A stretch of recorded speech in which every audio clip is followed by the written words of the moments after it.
Well, hi, everybody. We're so excited to have you guys back with us for another week. We're on to, what is this now, week 70 virtual tastings. Today, we're going through Will Becker's picks. We have got, of course, Will Becker with us to discuss those, Dr. Richard Becker, the owner, Bobby Totten, Rachel Fanning, and I'm Kaylin Hall. And I think I'm going to pass this over to the gentleman to say a few words before we get into these wines. That's me? That's yes, you. Well, we're at week 69 or 70 of our struggle with the pandemic and the coronavirus, and now we have another wave. Darn it! And I just, you've heard me 70 times say, please consider getting the vaccine, because that's where this disease lives, and people that are vaccinated. And now the average age is in the hospital is 25 to 40 instead of 60 to 80 as it once was. And so our protection and the protection of the people around us is vaccine. So I encourage everyone who's willing to please do it. And we salute, as always, all the people fighting this battle, fighting it again.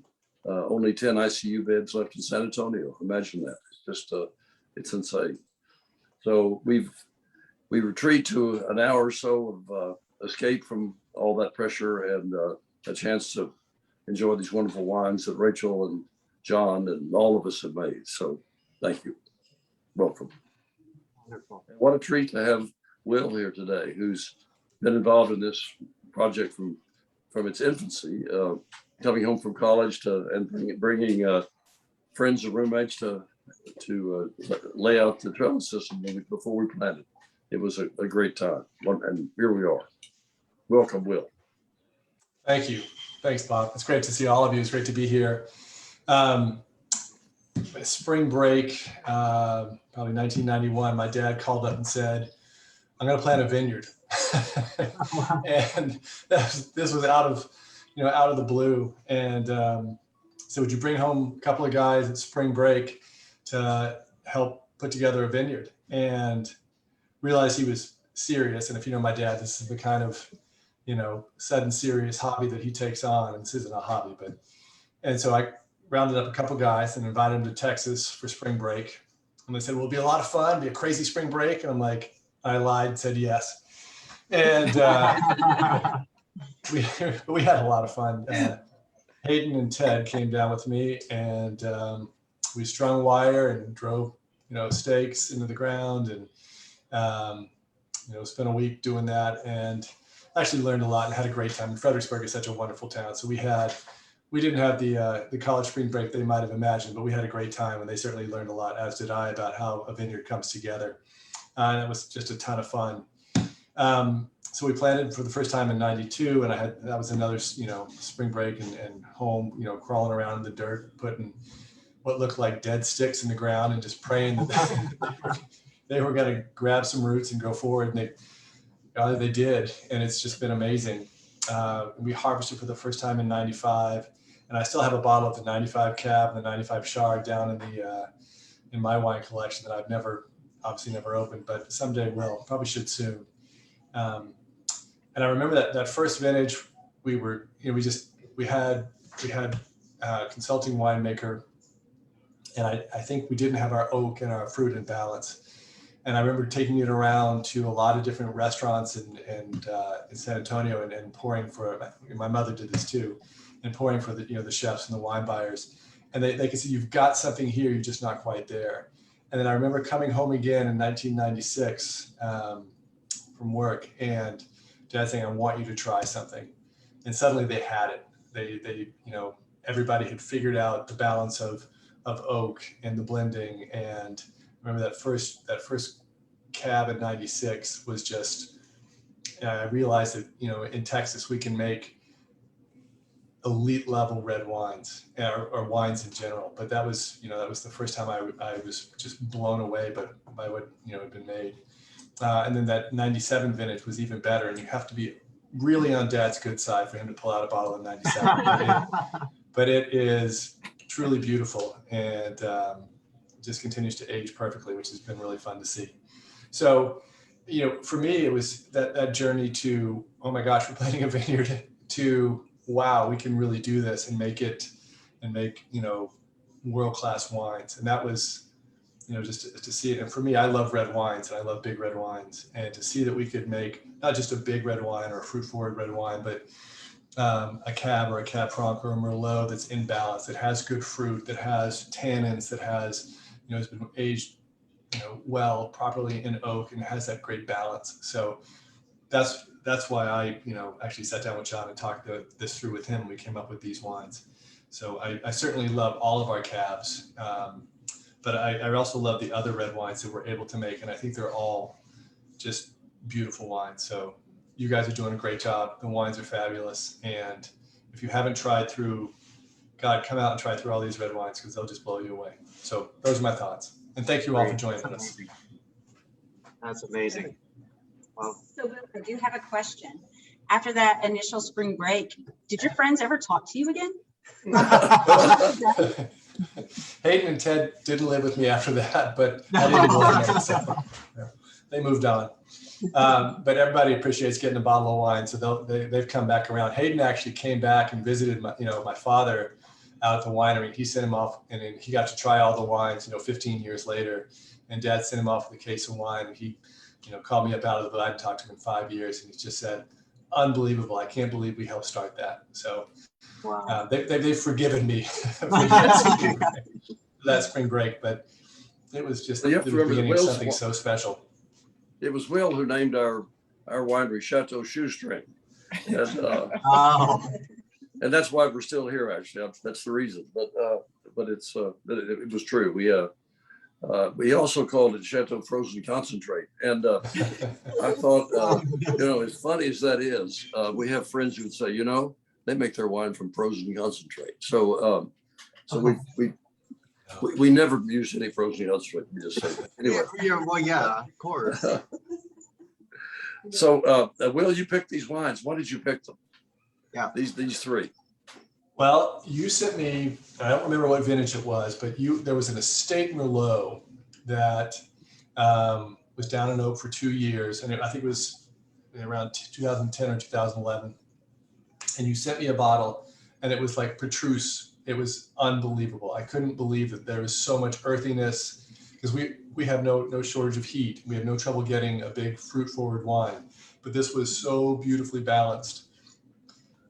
It brought me back from sideways. It brought me back to Merlot. And so it helped me realize that the winemaking is so good, where we are, and, with you guys, and that we can make not just a big fruit bomb, but this beautifully balanced Merlot. And so that's where this, I asked John if we could do one of the Reserve Merlots.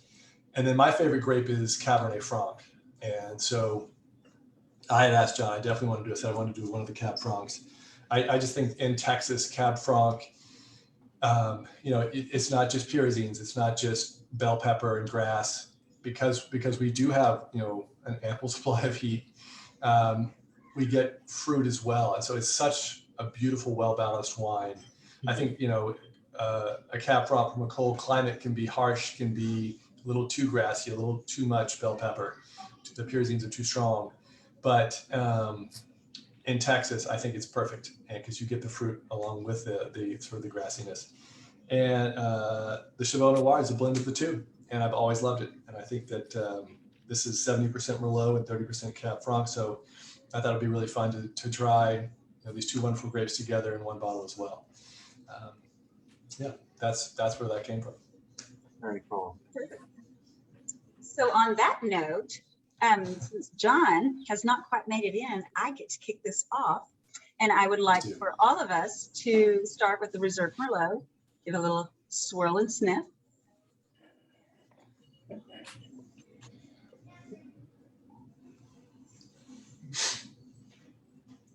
Kaylin, why don't you start? Tell me what you think. So I've not had mine poured for as long as I would like it to have been poured. I've had it in the glass for about 20 minutes, maybe 30. But I'm picking up some lovely, like ripe red fruit, but I'm also noticing a bit more earthy tones. I don't want to quite nail it down as tobacco, not quite as spicy maybe, but certainly some earthier components. I'm still working on getting into a box there. Finding your name. Or Yes. finding its name. Yes, finding the name sport. Oh, and look who is joining Oh, us. here we go. Ah, John made it.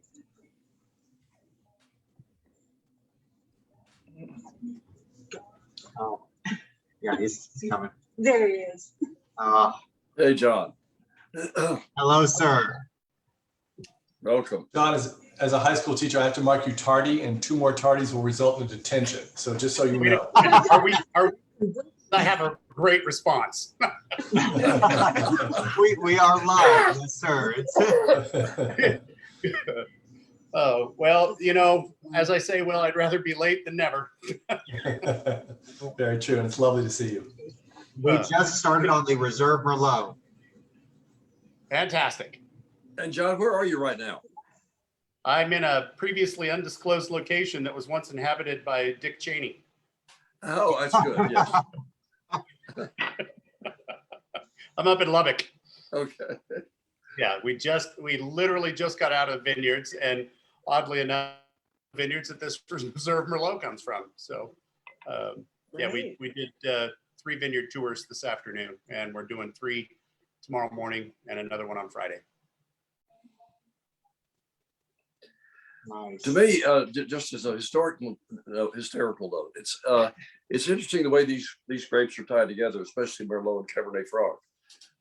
Cabernet Franc is one of the parents of Merlot.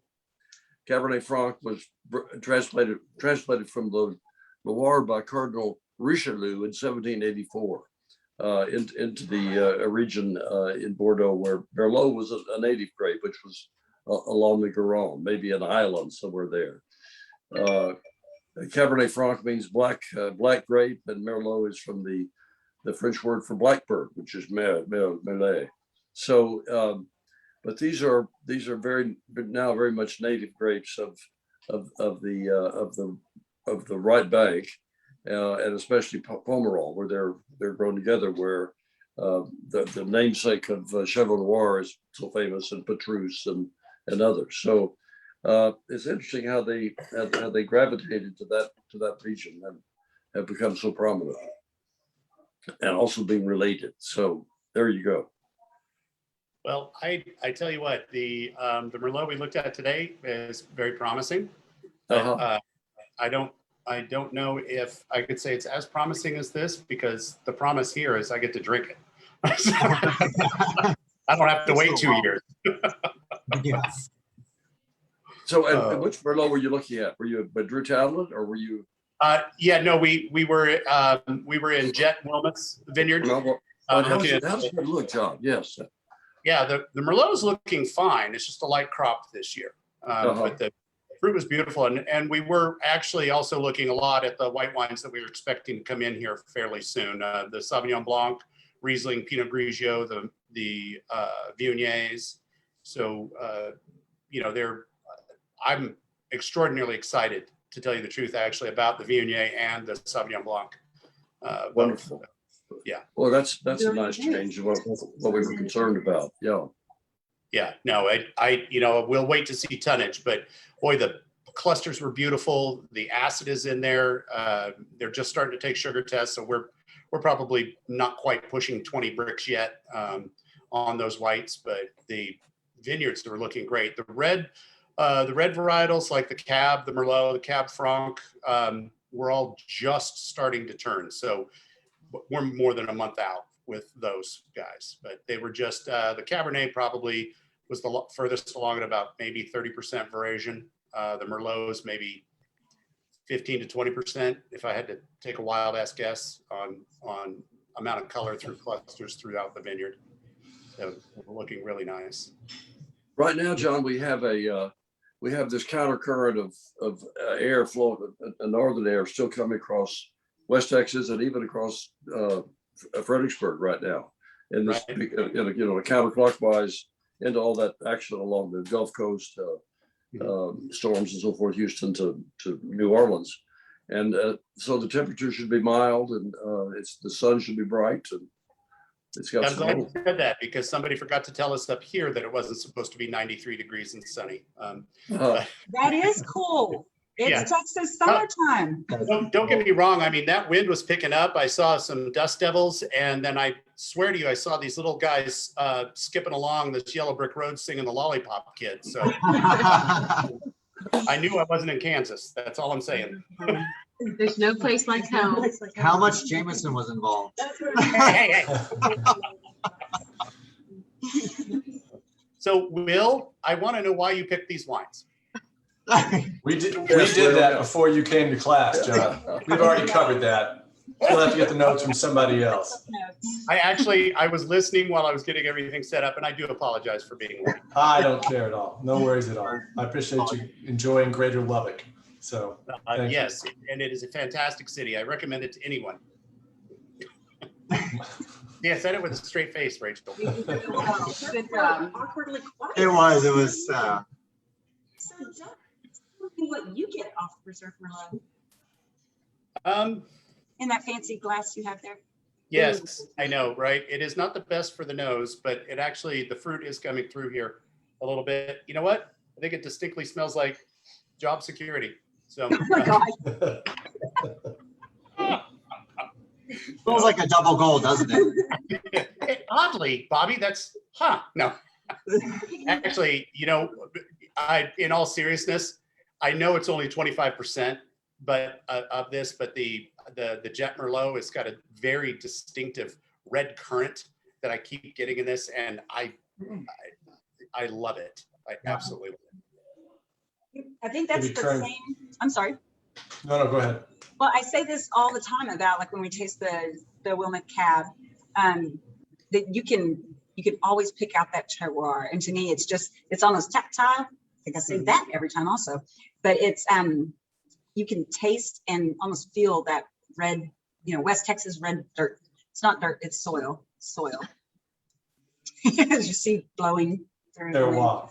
And Terroir. there was a little bit of it blowing in today's wind, yeah, but it's all good. Most of it's still on the ground. It comes back down. Well, are you guys gonna has everybody given their opinion on the Merlot? No, we've I not think talked about Doc aromatic has. taste or. Okay. Well, maybe we should do that. So Will, are you satisfied with your pick of the Reserve Merlot? Oh yeah, this if you moved away from Merlot after Sideways, this will bring you right back in a hurry. I agree with Kaylin. I think it's the red fruit. For me, it's sort of like a I don't know, like a stewed strawberry, or like I had a strawberry summer salad the other day. The strawberries had been sort of sauteed in a balsamic reduction, and that's what this is for me. Yeah, and that red currant maybe is the spice you're picking up. Also, I couldn't put my finger on it either. I think, but when John said currant, that sort of hit right for me. But it's red fruit for me. It's strawberry, and there is a little bit of I think it is the currant that I agree. There's something else there as well. I just think it's beautifully balanced. It's not a fruit bomb, but it has great fruit. It has great structure. The tannins are nice. You can lose those in a hot climate, but we haven't. John's job security is correct, and he's maintained all the best qualities of Merlot in this class. So I think it's great. John, how was this oak aged? How was this handled? Well, it was, you say it like job security, but I still didn't see Doc smile, so we may not be sure about that one. Let me look You didn't here. spit it out Wonderful. either. So. Okay, these wonderful notes that Rachel sends out, which I absolutely love that you have included the barrel breakdown. That has got to be the best thing about our software, to be able to gather that. Yeah, one of many good things about that. But yeah, so we had 51% new oak overall in here. 45% in Missouri new oak, 4% in French Allier, and 3% in the French Juppie barrels. So those Juppie barrels were really, I actually liked them. I loved those barrels. I thought they were really nice. Yeah. So you'll have to explain what Juppie is. I have no clue. Okay. You're right. Job security. Yeah, exactly. Okay, so while John's catching his breath, Juppie is a forest in France from which the oak or the trees are grown, from which this oak comes from. And I believe this winery that we, or the cooper that we bought the oak from was actually a Romanian cooperage that Yes. bought the French, all the oak and then made the Right. barrels. Yeah, yeah, absolutely. And yeah, so we did this as a trial, and it takes a couple of years to get these trials through. But we did those. Unfortunately, we went back. I did actually go back the next year and asked. They did not have any Juppie, but they may have some again this coming year. So I talked to JP. Yeah, so those Juppie barrels were very, very nice. They don't have as dense a grain as the Allier, but they're pretty close, and I really enjoyed them a lot. They and these Juppies, I thought these were the 40. What were they? The 42-month aged outside. I mean, it was 40 months plus. Yeah, it was longer than our normal 36 months. Right. And I right. want to say they were even. It was a lighter char. It was not the medium, it was slightly lighter, because it was Yeah, really they were nice in doing our that. white wines as well. Yeah, they did, and they were doing that really light. They were doing that in induction heat to char the barrel, so it penetrated deeper, but with a lighter toast edge. So that made it very, very nice. As far as that goes, the 1, 3, and neutrals, we had 1 year, we had 15% 1-year-old barrels, and then 33% neutral on there. So we were a little higher with new oak than the standard. You know, we say rule of thumb, 30 to 35% new oak in a program, but this was certainly much higher. Worked out very well. And that's probably due to the fact that a lot of the Merlot goes into new oak simply because we use that as the blender for so many other things like the claret, some of the single vineyard cabs. And so we get our new oak from the Merlot for those blends. So that this Reserve Merlot, it's one hell of a value out in the marketplace. I will say that for what we put it through. It's certainly, it's a beautiful bottle of wine. They won double gold medal in San Francisco. I guess that was mentioned. I hope. Why? Yeah, finally, somebody agrees with us, Rachel. Twice? Yeah, I won it twice. Yeah, this is a great story. This is wonderful. So we sent it out the first year, and it got a double gold. Well, the next year we were supposed to send the next vintage. We accidentally sent the same vintage, and it won a double gold again the next year with a whole new judges set. So Send it again. That's what I was Run it back. Yeah. Don't know if we have that much. Yeah, I don't think we can. yeah, I don't think we do, but I was just flabbergasted. Pull pallets back from our distributor We did. because we needed those back. It switched them out, pretty quickly. Right. Right. Yeah, that was something else. I thought that was funny when that happened. I felt like, oh, we missed the window on the other one, and then this one came back as a double gold. I'm like, 2 years in a row for the 2 different vintages, really? It was like same vintage 2 years in a row, which was even, I think, even funnier. The chances. So I was very happy. I think we all. Yeah. Okay.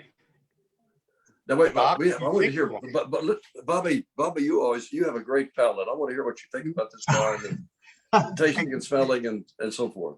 Hey, Thank you, don't let sir. it go to your head, Bobby. No. Oh, no, not at all. No, just job security. Yeah.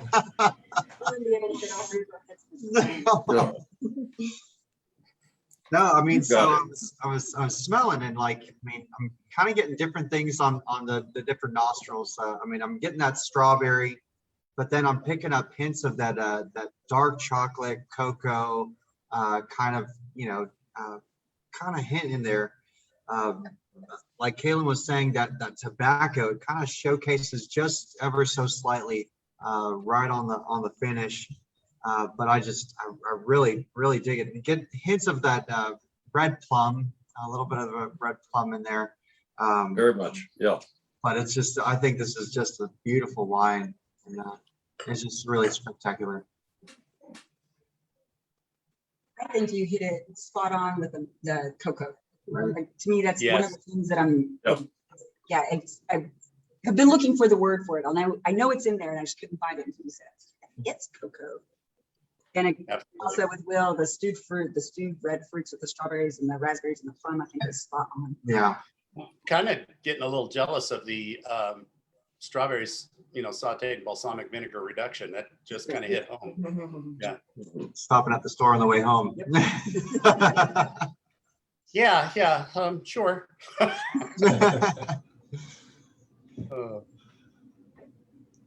Well, Doc, what are you getting? Well, the same thing, cassis, plum. I get some blackberry, as well as raspberry or strawberry. And just wonderful balance in this wine. It's the aromatic is beautiful. It's very nice on the palate, very nice finish. It's all the way through. It's a nice experience. Fabulous. Is it anybody else getting I cannot identify it. This glass is not that great, but there's an herbal note in there. It's kind of a familiar herb, and I'm just not getting enough of it. Yeah, I see that. Yes.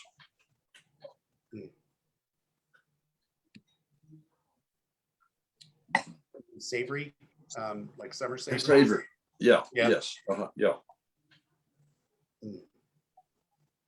I don't know how long it's been since I've had this wine. I know we've tasted this wine in the last year, but coming back to this, it's like, wow, what a nice glass of wine. Now I want a steak. Yeah. Strawberry balsamic vinegar for some reason. Yeah. I see that. It does cry out for a steak. Yeah, absolutely. Okay. Who else hasn't gone yet, guys? You got to jump in. We're all in. We're all in. I think if Okay. you don't have any questions, we could move on to the Chevaux Noir. Oh, Huh? yes. I had the liberty of pouring another glass of just that wine. At least you think I'm lying. There's 2 glasses. I was gonna say, how many rooms have you stolen all the glasses from? Yeah, look, the maids were opening one of the rooms down the hall, and I just ran in, grabbed, and ran out. What does Diablo mean?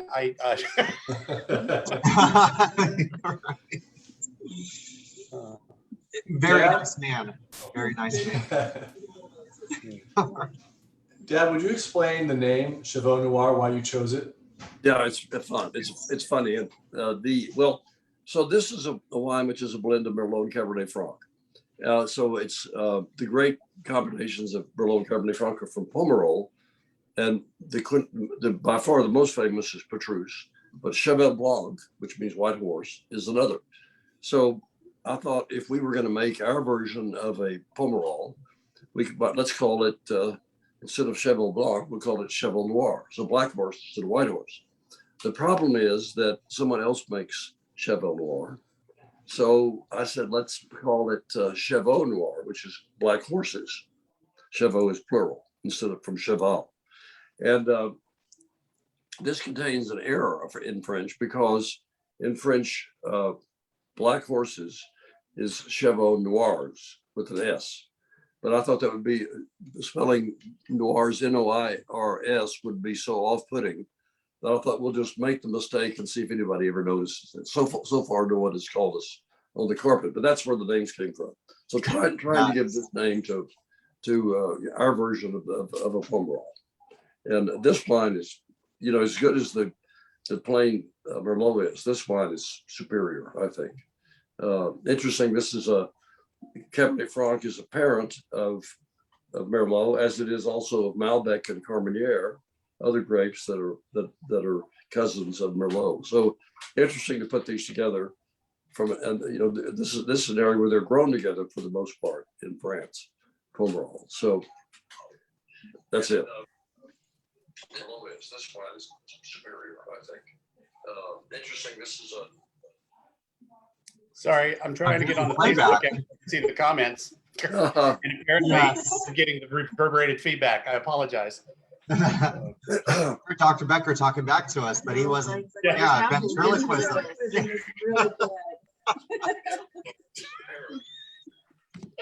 I'm done with technology today. I learned a lot about the diesel truck today too. I'm sorry, John. What did you learn? Oh, nothing. The apparently at certain temperatures, the backup camera does not like to work. Ah, Yeah. Abruptly. Sorry? Oh my God, what'd you hit?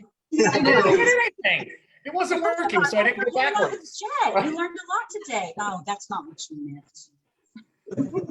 I didn't hit a thing. Yeah. Very, very dog, huh? What? Yeah, right. Okay, so the Chevaux Noir. Bring it in, boys. Come on. Okay, well, wait a minute. I Somebody will- just asked, why is it labeled reserve? Is On it? the Merlot. On the Merlot. On the Merlot. That's Oh, back. Oh, We're back wine, but just wanted to share that question in case we wanted to tackle that.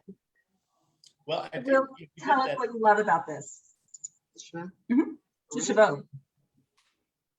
Because some years we don't make a Cab Franc Reserve, and all I can get is the Chevaux Noir if I want Cab Franc. So for me, it's a chance to have Cab Franc, and I think this has all those wonderful fruit notes that we have in the Merlot, but it also has a little bit more. The pyrazines just jump out in this, and it does have a herbaceous side. It does have, those green notes as well, and I think they're in balance. I think the tannins are great. But I love Cab Franc from all regions, all climates, and especially from Texas. And so for me, it has Cab Franc, which is my joy. And I think it just blends beautifully with this Merlot and is in great balance. It's not dominated by either. And I'd be curious to hear how you guys chose the percentages, 70-30, but I just love it. But for me, it has Cab Franc. So. we chose 70-30 because I strongly recommended 50-50.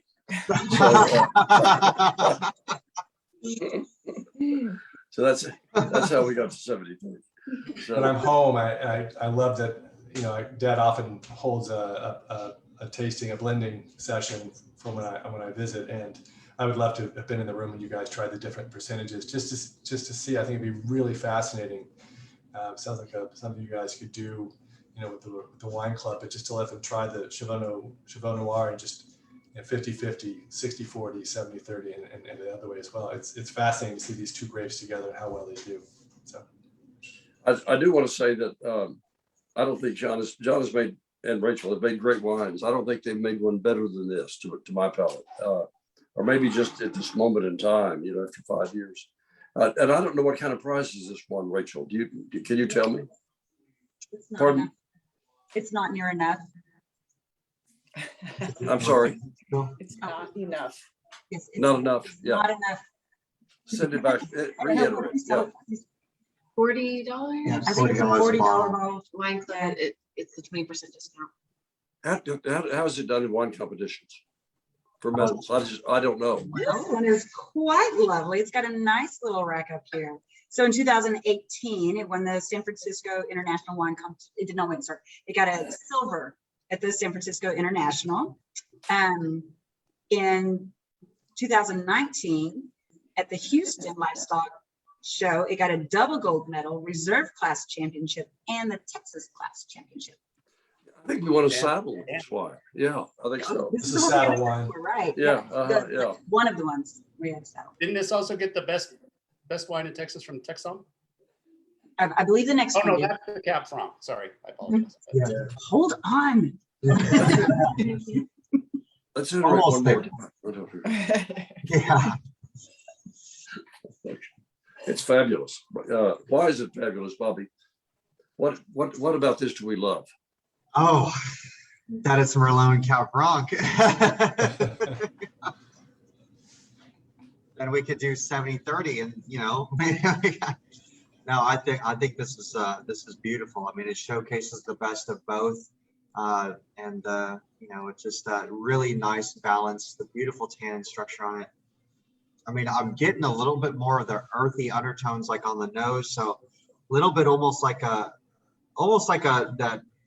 forest floor characteristic on the nose. So like not like potting soil, but just a little bit more of that herbaceousness that comes forward. So like pine and it's really beautiful. So John, we talk about fruit bomb. This is a structure bomb. Yes. In my palate, you know, of course, it has wonderful aromatic, but on the palate, it has the feeling of, you know, like the Great Margaux, the Great Aubryon, especially Aubryon, the Great Petrus I've tasted. They have this. It's not, but you know, it's not fruit. It's more complex. Mhm. Speak to that, John, if you would. I mean, or you can just miss it out of hand. But Well, first of all, the tannic structure, we go back to those grapes. Tannic structure in the Cab Franc in Texas is some of the best I've ever had. And granted, I'm not drinking Cab Franc from every region, every world, every year, but having dealt with it for a few years, I feel like, especially the Cab Franc that we were getting from the High Plains, has an incredible amount of structure. It's got a lot of pyrazine to it. It's got a lot of tannic structure. You know, they are, when they're young, they're very fruit forward. And you pair that with these beautiful, voluptuous Merlots. Is it inappropriate of me to say that this Merlot is very Rubenesque in structure? It's very large, very beautiful. The velvet of the Merlot, the tannins form longer tannins in the Merlot quicker than the Cab Franc. So you put these together and you get this beautiful interwoven structure pattern. When it's young, it feels like the enamel is going to come off your teeth when we first taste it, when it's about 18 months old. And after about 2 years, 2.5 years, you start getting that nice mid-palate development going back on 4, 5, and 6 on the palate as you taste it. Every year in the bottle, it's gotten better. I would love to take credit for this, but I think Mother Nature deserves most of it, honestly. I agree. Yeah. Yeah, it is. And you're speaking to this, and I get this, that those pyrazines, when they're younger, they appear to be like green bell pepper or grass or jalapeno. And right now they're starting to develop into coffee and a rich, like dark roasted cacao and coffee blended. That's, to me, an earmark. This wine's going to last forever. That's just wonderful. I can't believe it didn't win a double gold. Oh, well. Cacao is spot on. I was trying to figure out what it was, and you said that. I was like, I've had cacao. I've chewed those up in my mouth and spat them out. But yeah, those are nibs. Yeah, absolutely. Yeah, but that's just a gorgeous. That's what this is. Underneath the fruit is that cacao, that almost dark chocolate, almost baker's chocolate. It tastes like a great Bordeaux in the glass. My father has an unbelievable wine collection, and I've had the great privilege of trying, all of the fabulous Bordeaux houses in the great years with my father, and that's what this is. It's just beautiful. It's so balanced. So Will, I feel obligated to warn you that apparently Joe's been stealing all your dad's wine, so you better get back home quickly. You want to fight it? 13. Yeah. And his toys are different, where you get to share them with your dad. He just sold them. He just says he goes and takes them. I don't know. Takes them. I'll bring an extra suitcase. Oh my God! You know what he did? Yeah, just take it from me, Will. You can't trust your younger siblings. Yeah. Oh, so that's what my siblings always tell me. You're the baby in the family. No, I have to agree 100% with what you're saying. And I think that, again, Bobby nailed it. A combination of several of the things that we're talking about with the cocoa from the Merlot, kind of the similar traits that we were getting on the Reserve Merlot, and that earthy pine in the forest floor, all of that, 100%. Right. I love that. Somebody just asked, Anne, how many more years will this last? What do you think, Doc? How long will this wine last? A long time, 10 or 20, 30. I think it'll be there. It's got great structure. Oh yeah, I'd lay a C note on 20 years easily, if properly stored. Yeah. So I do have a question, Jonathan. Yes, ma'am. Talking about, and I feel like maybe I certainly didn't say anything about the Reserve Merlot and the tannin structure on that as well, and I thought it was really, really nice. Talk about tannins and how they're developed in the vineyard and what's going on with that. So there's these little guys, they're about this tall. Love them. And after the grapeberry develops what?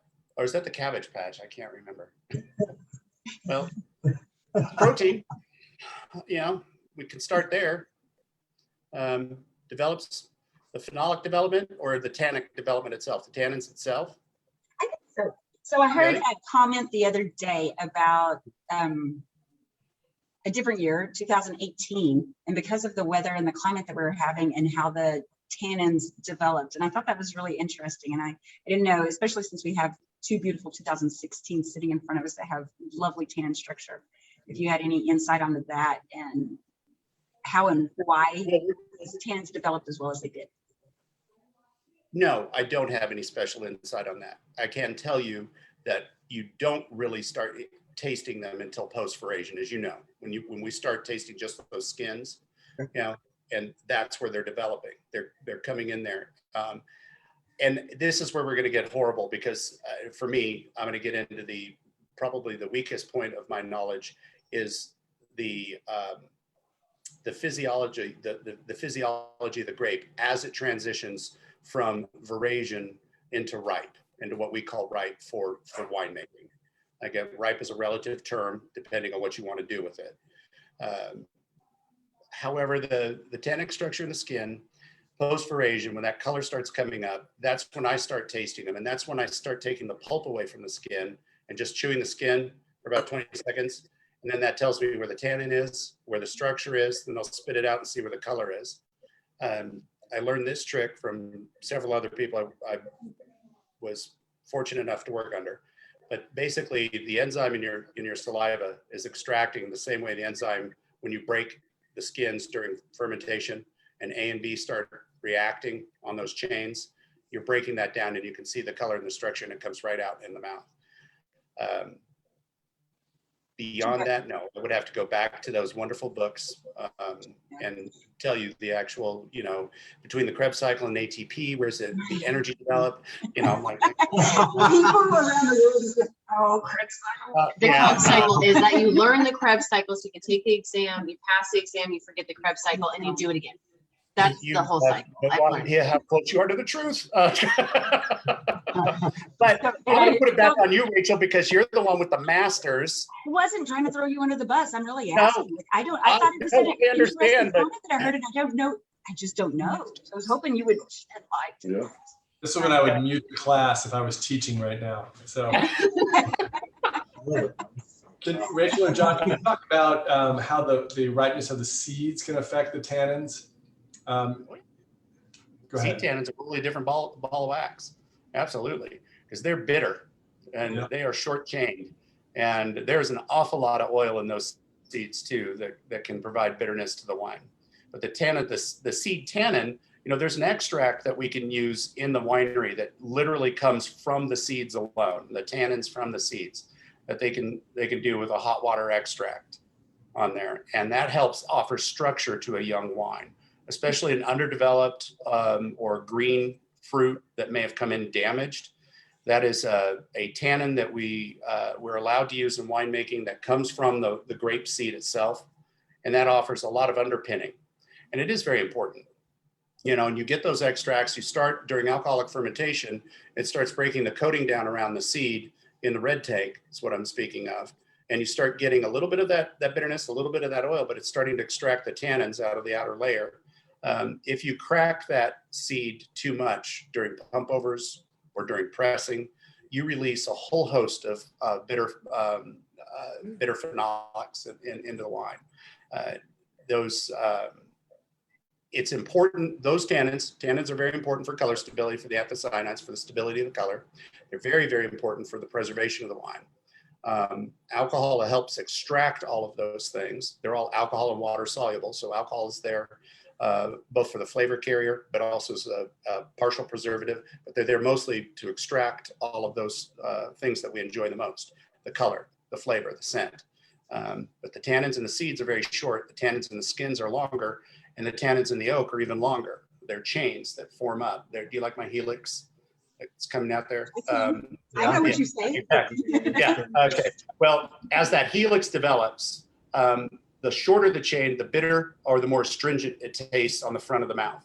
The longer the chain, the smoother and the more developed it tastes in the back of the palate. And so when I talk about the palate, I talk about 1 through 6, 1 and 2 in the front, 3 and 4 in the middle, and 5 and 6 on the finish. All of that's affecting where the development is in the age of the wine and how long those chains develop. And when those acids and those proteins come together and they start forming a more complex layer with longer chains, that's where you start getting that fullness. From there, then there are other things that we worry about, like the glycerols from the dead yeast cells, how much glycerol is in the wine for weight, where the viscosity of the wine comes in, the tannins themselves, and then asking me how the tannins develop in the skin. And I'm sitting here thinking, God, I could have answered that question if I wasn't so silly right now. That's code for, hey, I'm tired and I'm feeling kind of stupid because I can't pull it right out of my mind. Do you extract the seeds during fermentation? Do you take the seeds away at some point? Yeah, we do. Occasionally, when Rachel and I both feel that the seeds are not going to offer much structure, and we get into really esoteric arguments during harvest sometimes that people are like, what the hell are you talking about?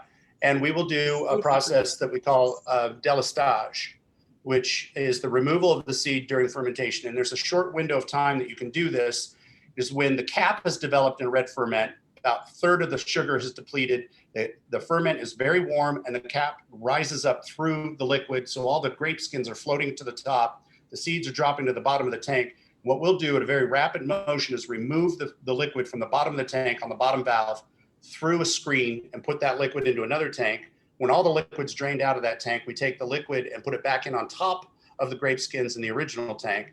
And in that process, we've removed a fair portion of the seeds. We might do that 2, possibly 3 times, depending on how seedy that wine is and how much we need to remove. Anytime I give a bottle of our wine, I'm sorry, Rachel, go ahead, please. No. I was just going to add that, in addition to all of the chemistry that we have, the chemical, the tannin additions and the takeaways and all this fun stuff, that, a lot of our equipment choices are based on gently handling the grapes, the must, certainly the wine itself, but for that very reason, so that we're not constantly just smashing seeds and bitterness and, and holiness into our wine. Yep. And then I think probably the second most important thing is when we're pressing. Yeah, that's when we have the greatest opportunity to make the best wine or the worst wine. Yeah. I give away a lot of wine up here. I'm so sorry. Rachel, go ahead. No, I was going to say, how many people do you think just dropped off after our science lecture? No. Sad. 4 out of the 6 of them. Let me just, I want to add a cherry note that I met Dr. Krebs, the author, he won the Nobel Prize for his description of the citric acid cycle that we're talking about. I met him, I was of course sitting in the back row of my medical school class, and he came to lecture, or came offering to give us a lecture, and he said, I can talk to you about the Krebs cycle.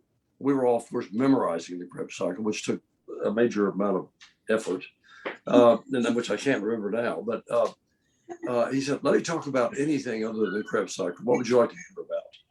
And all the guys on the front row said, oh, no, there were no women. There were only 3 women in my medical school class. So, but all the front row guys wanted to hear him talk about it. So those of us on the back row said, we'd like to hear you talk about anything you'd like to talk about. But we were overruled, and he talked about the Krebs cycle. But, have I talked enough about this yet? I think so. But anyway, it was wonderful to see him and hear him talk about the Krebs cycle. Anyway, Nobody ever said that. That would have been fascinating, actually. Unfortunately, it wasn't so fascinating when I had to learn it. yeah. Okay, so they were furious. Yeah. You really will learn this. Yes, right. Over.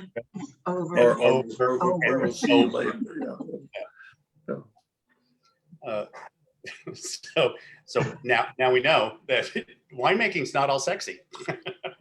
I thought that was a conversation we've had for a long time. I understand. It was great. I think, I think we just, I'm sorry, Bobby, go ahead. Oh, I didn't know, sir. I was just mentioning how Will was talking about our wine and how he gives away a lot of our wine. And Sadly, I do have to, people know that when you find out that the family has a winery, they're ready to receive. And they're always blown away with the tannin management, that it's so silky, smooth. The tannins are there, but there's no harshness. There's no grab on the tongue. And I think most of these people are used to a $10 bottle of wine, and that hasn't had the esoteric arguments over its tannins and the management and the love that you guys give it. And they're just blown away by how wonderful a wine can be. And we've created a lot of wine drinkers up here just because the quality of the wine is so good. So, but anyway, the tannin management has always been fabulous, and I've always been so impressed with how well structured these wines are, and they're never harsh, and they're never grippy. Last thing, John talked about pump overs or push downs, and I remember many summer days, looking at an 8x8 steel tank with a big metal thing and just literally pushing the skins down through, pushing it all through, 3 times a day, because that's where the color comes from, and that structure and that balance. So, but you have to push the skins down through the juice to have it pick up color. And the best is when you can just pump it over. But if you have to push it down by hand, that's a real chore. So yeah. It is, and it always exhausts me to watch my guys do that.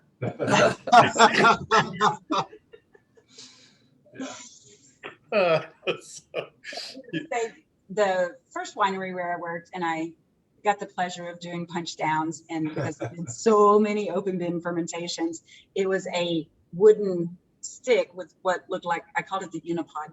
It was just a foot, just looked like a wooden foot, and that's all it was the whole time, the unipod, all the time. Oh my gosh, it took so long. Oh yeah. That's what it's done. Oh yeah, it will develop. Well, we did that.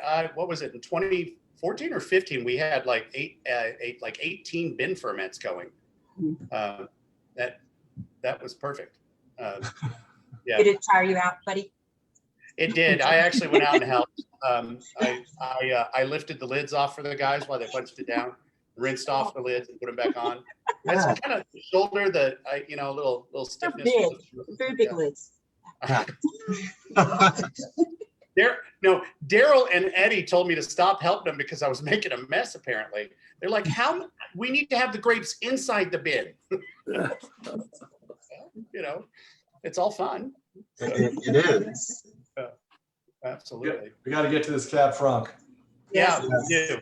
Well, one last comment before we go to the Cab Franc. That everything you want in a red wine, just about everything you want in a red wine, comes from the skin. So that that's the single most important component in the grape for red wine is the skin. Yes, there's lots of juice and pulp, I get it, but that skin is where we get our flavor. It's where we get our tannin. It's where we get our color. It's extraordinary, and that's why each one of these varietals makes such a different wine. And this is what constantly blows me out of the water after this is my 24th harvest, I think. Yeah, 24th harvest. Is that they look so similar, and they're so blastedly different flavor profile wise, and it's just absolutely fantastic and fun to deal with it. So, Agreed. I'm so glad you feel that way as we are headed into harvest as we speak. Yes, as a matter of fact, I know we are.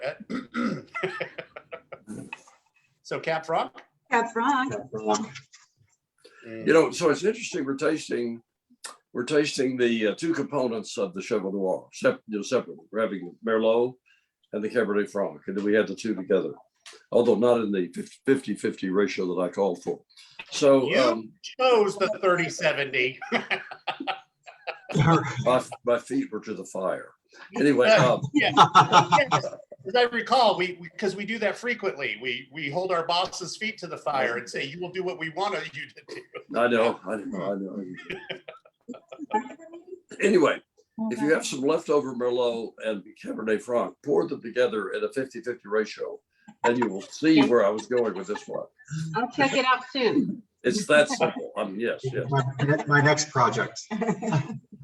It's that simple, and our winemaker just won't do it.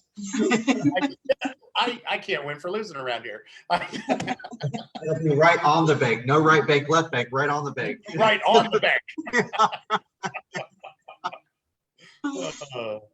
Okay, I want to get back to the Cab Franc breakdown here. There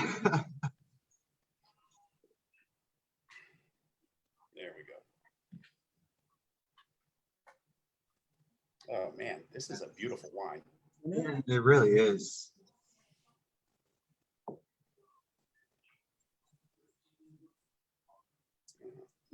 Oddly enough, only 9% of this wine was in New Oak, Will. The Cab Franc. Yeah. What percentage? 9. Wow. 9. This many. Yeah, 9%. 72% neutral, and 19% 1-year-old. So vast Yeah, majority. and so another reason why this is called, the French Cabernet is that this is the parent of Cabernet Sauvignon crossed with Sauvignon Blanc. Right. It's the parent of Merlot. It's the parent of Malbec. It has incredible genetic expression in most of the great red grapes of France. It's fun to see it by itself, I must say. It's hands down, Cab Franc's one of my top 5 Yeah. favorite varieties. Yeah. Mm. Question That's beautiful. Cab Franc's one of my top 5 favorite. Will, what do you get off of this wine, off the Cabernet Franc? Mm. That's beautiful. Will, what do you get off of this wine, off the Cabernet Franc?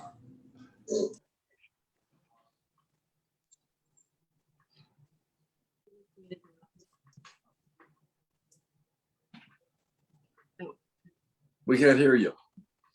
No, I hear you. there you go.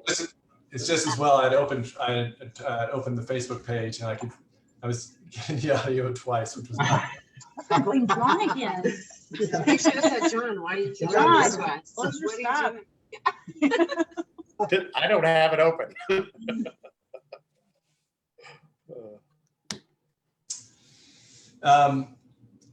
So I've had really good Cab Franc in Virginia, and certainly from France, and I just really love the amount of fruit that we're able to get that complement the green notes in Texas. I think it's a beautiful grape in Texas.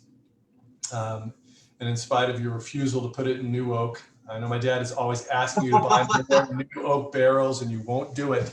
It still has lovely oak on it as well. Fruit notes. I'm getting cigar, I'm getting, spice, and certainly the red notes as well. Almost pine, it's that pine forest floor of the cigar, and then red fruit notes as well. I love this. It is my happy place. So I agree. It's interesting that this is this wine, this grape came from Loire. This is the red grape of the Loire. In the Loire, this is always mediocre to my palate. I'm sure. But when you plant this grape in along the Garonne in Bordeaux on the right bank, you get this great wine. And interestingly, it's John and Rachel, how beautifully it's expressed in Texas. This is a real treat to think about. Agreed. Yeah. To all those naysayers who said we could not do Bordeaux varietals well, they're wrong. Well, Bobby Cox was not one of them. I got some in my pocket. He was not a naysayer about this. I learned Bordeaux wine from Bobby Cox before John arrived and you. So it's interesting to see. Yeah, this Cab Franc is beautiful. I think we need to tip our hats to Cliff Bingham, because that, yeah. He's not selling it to us, right? So good. Here's to you, Cliff. Okay, so that secret's now out. Okay. Don't worry, we'll figure it out. Okay, well, I am meeting with him tomorrow. Thank you, Clint. So, they used to do punch downs by feet, right? The traditional method. Does anybody want to hear about the naked winemaker punch downs in Sonoma County? No? Do you have video? Not me. As soon as we're off live, I want to hear the story. No, there was a winemaker in the Russian River that used to really get into their job with punch downs. Really good. Yeah, it was a little shocking to see. Yeah, we just put our feet in it here. I mean, Yeah, well, they did too. That's how I kick off all the fermentations. Oddly enough, they never had a stuck ferment. uh, Yeah. no details, please. No details. No. Move along. So, yes,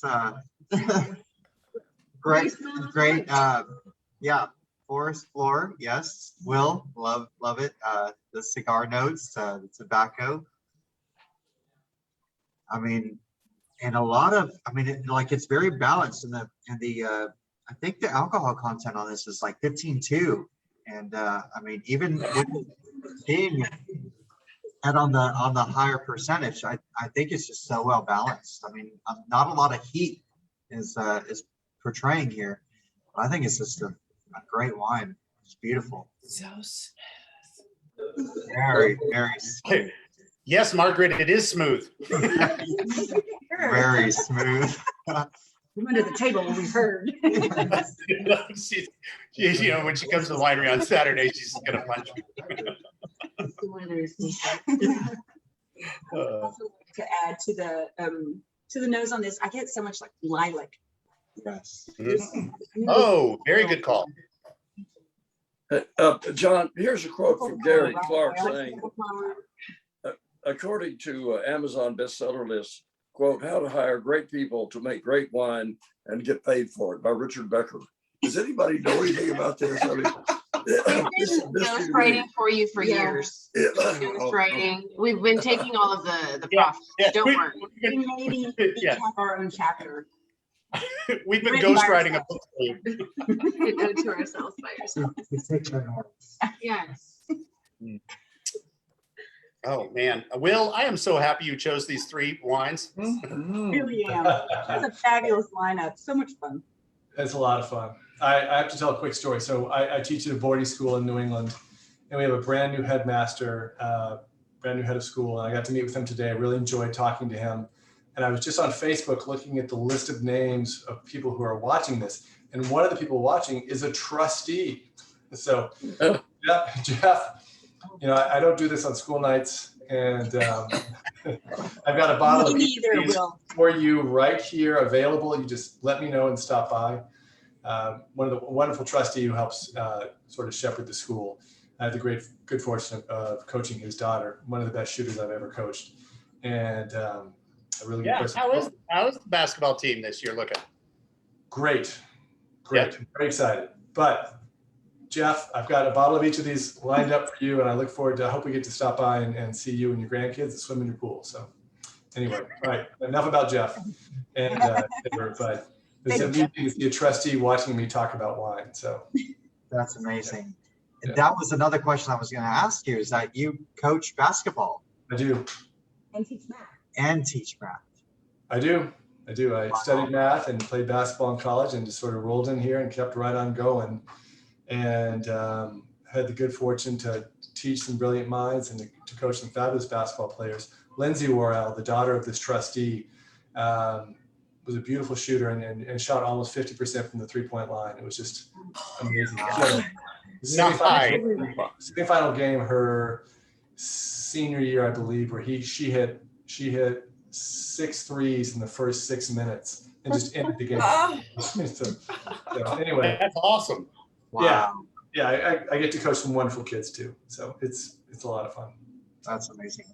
Very Can I cool. get a raise of hands of everybody who had their math teacher, any math teacher that was also a coach. Really, Wow. really. Our You're like a unicorn. math teacher was the wrestling coach. Yeah, you did not want to fail one of I his can see exams. Did he teach in a singlet? Did he teach in a Yeah. wrestling? No, only when doing the geometry section. There's some angles there. Yeah, right. So we're talking about this beautiful Cab Franc, and I have a little story about one of the first times they got to make Cab Franc early on. I worked for some folks whose daughter was in high school, local high school, and the Future Farmers of America program at that high school in St. Helena, California. They didn't do goats or show animals. They made wine. Everybody's parents, grandparents, aunts, uncles, brothers, sisters, they're all, wine industry is huge. So the local high school's FFA program made wine every year. And then every year, the previous year's vintage was bottled and then sold at auction for fundraising for the high school. So one year, my boss comes up to me and said, hey, my daughter's in this. And so I volunteered the winery to make the wine up here for the FFA. And I'm like, okay, no problem. And they're like, what are they making? And he's like, well, we've got some extra Cab Franc. We'll just donate that to the program. I'm like, perfect. We had 1.5 acres of Cab Franc we were growing. I was like, yeah, we've got extra. So they made a couple barrels. He said, oh, and by the way, I volunteered you to go down and talk to the class, to be their mentor. The first one they need to do, do you know how to do yeast cell counts? I'm like, yes.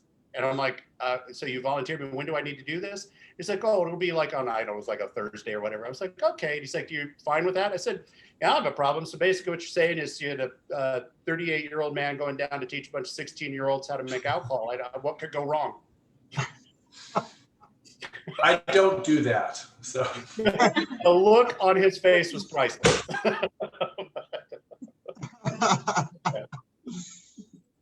That's amazing. So I will say that his daughter has a very successful winery of her own now. So, Oh, great. Well, there you There go. you go. oh my goodness. I mean, as this opens up, I get more and more of that mocha. Yeah. Cocoa. Yeah. That's just Okay, beautiful. so Kaylin, I haven't heard anything from you hardly at all. Oh, I've been quiet this evening. I'm absorbing a lot, but I will say I am really, really fond of all of these wines. Obviously, I think they're all very beautiful in their own right. And it's interesting to try through or taste through a Merlot, a Cab Franc on its own, and then a blend of the two, albeit different years. But I will say on this Cab Franc, I was looking over the blend sheets and tech sheets I've got here from Rachel, and I think I really enjoy that it's not got as much new oak on it, because it does allow for some of the softer fruit expressions to come forward, as well as some of the just herbaceous qualities of the wine. And it's just fantastic. And so I'm happy as a clam right here between two friends drinking a lot of wine, listening to y'all. Can we just real briefly, just for fun, can we just kind of toast Rebecca, who used to work for us, because she's a Cab Franc enthusiast. Yes, much like you, Will. And she's there with God knows how much of our Cabernet Franc. So As she's sitting on the side of the freeway with possibly a gas tank sensor out. Maybe she has gas, maybe she doesn't. I don't even know. Yeah. drinking Cabernet Franc. Yes. That's the only way to deal with a roadside emergency. The label on the Cab Franc. There was a question about, talk about the label, and it's a beautiful label. Do you want me to grab it and hold up to the camera? Or does somebody have a label to show every? Yeah. I always thought this, yeah. So it is a Tony Bell painting. And I always thought it looked like a geology cross section. Yeah, Right. But You know, what is- having grown up in Abilene with Tony, this is a West Texas dust storm. I can tell you for sure. The Okay. sky and the ground are both brown. I And know. there's a little bit of detail, but most of it's, I can remember being dark at 2 o'clock in the afternoon in Abilene growing up in a terrible dust storm. That's what this is, in my opinion. Well, I love the label. It looks like it does. I just absolutely loved it. I thought it was great. A great pick for that bottle. Mhm. Amazing. Okay. Are we at that point where we need to talk about food? Yeah. Oh, I think we need to pick on Will. Don't you think so, guys? Yes. Yes, Yeah. absolutely. So Will pair 'em all.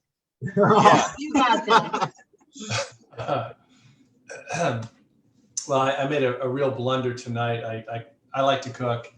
My wife let me cook dinner tonight, and I cooked a balsamic reduction. I just grilled some chicken and mashed potatoes and broccoli with a balsamic reduction over the chicken and the mashed potatoes. And balsamic, John, how's that for the palate? Will, actually, it's not bad at all. The reduction, no. It took a while for me I had to work through that, but I've managed to work through the reduction. It did coat my tongue a little bit. So I don't recommend a balsamic reduction for it. It was nice to think about that in some of the notes in the Merlot, but I wouldn't pair balsamic reduction. that's fine. Yeah. I think that I would really I'd like to go to Ruth's Chris, get a big tenderloin. They do it like that, and enjoy a glass of each of these with that. I just would really like a big steak, medium rare, with some mashed potato, garlic mashed on the side, and broccoli if I have to. But yeah, all three of these, and they're very different, but all three of them would be beautiful with a big steak. So Right on. I took the easy road out. You did, and guess what's going to happen on Saturday? Mhm. Okay. Balsamic reduction. No balsamic reduction. Yeah. Okay, Doc, what would you pair? A wine and a pairing. That's hard for me. I'm thinking, I'm going to want Coq au vin with these Merlot Cabernet Franc blends. One that's been cooked for a week. He did take it off the stove, put back on, so everything is really just absolutely wonderfully cooked down. The sauce is perfect. You add more wine to every time you have to heat it back up, and you have one of the great tastes on the planet. I think I'm in love with the Chevaux Noir. I'd like to hear how other people would rank these, but I think they're all stellar wines. But for me, the Chevaux Noir is just a real accomplishment. Yeah. In the Silver Palette cookbook, there's something called chicken marbella, and I think the Chevaux Noir with the chicken marbella would be just, Dad said chicken coq au vin, and it made me think of my favorite chicken dishes to cook, and chicken marbella, I think with the Chevaux Noir would be fabulous. So Right on. Okay, Bobby, you're up. A wine and a What was that? wine and a food. All right. So I'm thinking with the Reserve Merlot Ratatouille, Yeah. and then with the other two, a beef bourguignon. Good choices all the way around. My favoriteest person in the world, Miss Kaylin. Yeah, right. There's two of them here. It's a little tough. So y'all taken some really good options. And I think that one, I would absolutely join you, Will, at Risk Chris to have a beautiful steak. But I tend to lean towards almost like beef fajitas with the Cab Franc. That's what I'm really wanting right now at this moment. I'm contemplating where I could locate some. Okay. That should be hard. Living in Texas. Difficult So here. All right, so I will admit that Bobby stole a little of my beef bourguignon, which is fine. I didn't write it down. But so I will take the cheese route and say I want a minimum of a 24-month aged white cheddar cheese. Ooh. Cheddar. Oh, Yeah. that sounds good. Yeah, that sounds very good. We had a dinner last night, Jody and I did, and we have all these heirloom tomatoes that have been popping out of the garden. Apparently, when you plant 100 plants, there's a lot of tomatoes. So, I don't have any on my desk. I know. So Jody made this beautiful marinara out of fresh garden tomatoes with artichoke hearts, clamato olives, a little bit of onion and garlic, and then she flash seared some bay scallops and a little bit of beurre blanc, and we put it on top of pasta, the marinara, and then just a few of the scallops there, and we had the Chevaux, and it did extraordinarily well. So Somebody's going to point out, that's just like a normal Tuesday night dinner. Yeah. What you all do on Also Tuesday. invite me. You do if have the you crock want it. pot. it doesn't take that long. No, we both love cooking. Yeah. But look at you. It doesn't take that long. You know, nobody, but I also didn't tell you we didn't eat until 10:15. So Well, that sounds right. Yeah. It's a lot of dishes and a lot of It took my crock activities. pot a long time to do that too. you know, you're right, Kayla. It's a lot of dishes. It's a lot of work. But you know what? You're worth it when you Yeah. cook for yourself. You're You definitely do worth have to cook for yourself good food. Everyone deserves to eat good food. it. Okay, Bobby, what's online for next week? Next week should be week 71, and it will be Rachel's picks. So we Yay! have the 2017 Texas Cab, we have the Nice. 2018 Chardonnay Reserve, and then we also have the 2018 Primavera Spring, which is mostly the Sangiovese for the Wine Club block. So Right? really excited about that. So those are really amazing picks from Rachel for next week. Perfect. Perfect. Perfect. That And sounds John, awesome. over my left shoulder, you see my ducks are in order. Yes. You see that Abe is paying attention, but you see that I've done a wonderful job of framing my sister's hookery of the front of our winery. I'm very proud of it, and Hey, I'm surprising her with this appearance of her work. good. But so I haven't seen her commentary. Is she I know it. paying attention to us? well, Yes. we'll hear from her about this, I'm sure. Sure. Margaret, I love you. Yes. Yeah, exactly. I'm Exactly. in the background. Cannot. Oh, Bobby, we have to get a hold of both of Doc's siblings to get them to pick some wine. So, Sarah and Robert, yes. We can make that yeah, happen we do. Need to have the entire Becker clan. completely. Okay, is there anything else? No, but it was wonderful, troops. Thank you. Thank you for having me. Always. And Thank Will, you guys so much. Always a pleasure. Always a pleasure, sir. We look forward to seeing you wonderful soon. choices. Thanks. And till then, thank you all for joining us and letting us in your homes again another week.